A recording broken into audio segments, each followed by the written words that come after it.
It's looking like we may never get, at least not right now, Jaron Ennis versus Vergil Ortiz. On a recent statement put out by the promoter of Vergil Ortiz, um, Mick, I can never pronounce this dude's name.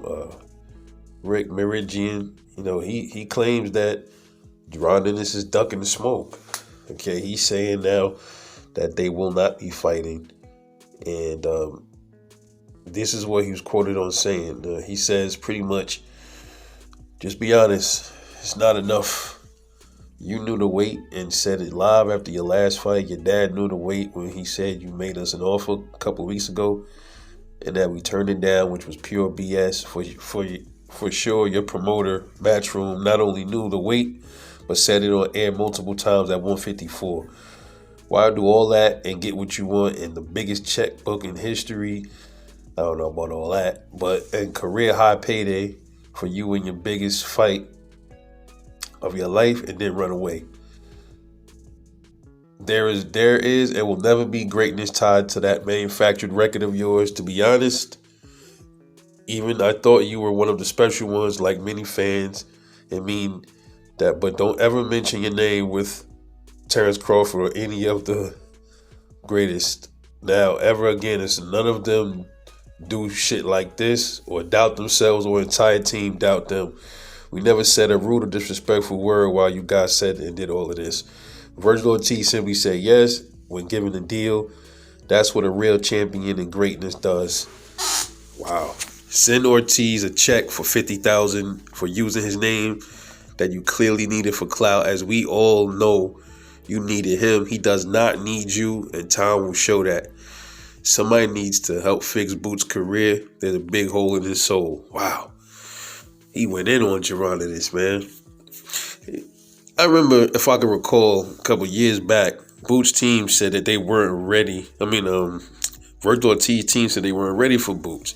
Now, if that was said, I could believe maybe it's because they was probably intending on fighting him at 154 because all those issues that was going on with Vergil Ortiz. Maybe that could have been a thing.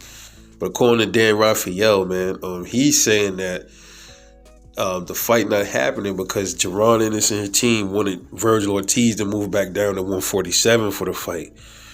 And, even I had to laugh at that, man. I know darn well if that's what they were asking for, that, Vergil Ortiz is not moving back down, man. You saw the stuff he was going through at that weight.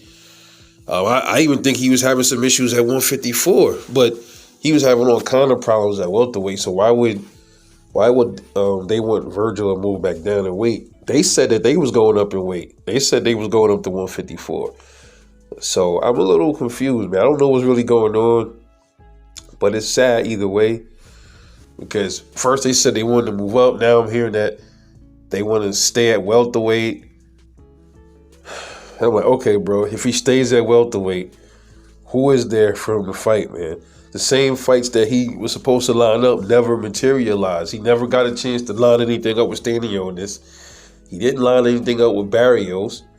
He didn't land nothing with Brian Norman Jr. That was the closest he came to fighting one of the champions, was Brian Norman Jr., and that fell apart. So then he said he wanted to fight Bud. Bud is already in a different weight class, but he said he's moving up. So then, stay on Bud's ass. But then now I'm hearing that they don't want to go to 154. They want to stay at welterweight. I don't know what to believe, man. One thing I do know, man, Jaron Ennis, man, they got to do something with him, man. He's 27, 28 years old. We don't want to see him turn into another Gervonta Davis, bro. Because that's what it's looking like, man. I hate to say it, but that's what it's shaping up to look like that, bro. That he is going the ways of the Gervonta Davis. Not as bad as Tank right now when it comes to the cherrying and stuff, but man, I don't want that to happen to Boots, man. But it seems like that's where his career is headed, man. They don't know if he want to stay at welterweight. They don't know if he want to go up, stay down. He want to be undisputed one minute, and they saying that he wants to move up and wait. So Y'all guess is as good as mine. Don't go on by what these dudes are saying. So, they were supposedly agreed upon to fight verbally. This is what was reported. And now they're saying that Jaron Ennis and his team are avoiding Vergil Ortiz, man. Interesting turn of events. Unfortunate, but interesting, man. I mean, even at this point in boxing, what are we not surprised about anymore?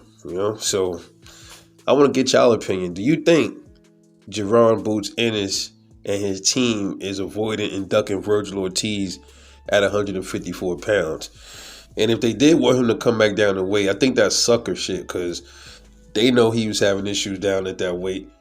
That would be at the advantage of Boots if they would try to make Vergil come back down or something. If Vergil ended up getting stopped because he had to make that big weight cut, and plus the issue that he's having, and then Boots wouldn't really get no credit for that, man. The credit would be at 154 for him to go up there and fight Vergil Ortiz, where he is potentially much healthier and stronger, even at 154. We would love to see that.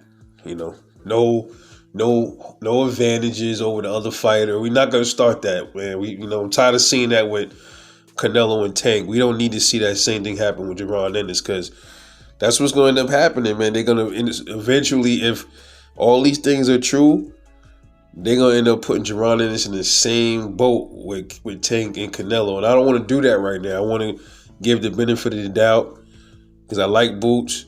So I definitely don't want him to go in the same bag with I put Tank and Canelo in, because once he go in there, I ain't taking him out straight up. But let me know what y'all think, man. This is Rebel Life Boxing. I'll catch y'all later on the next one, man. And I'm off this.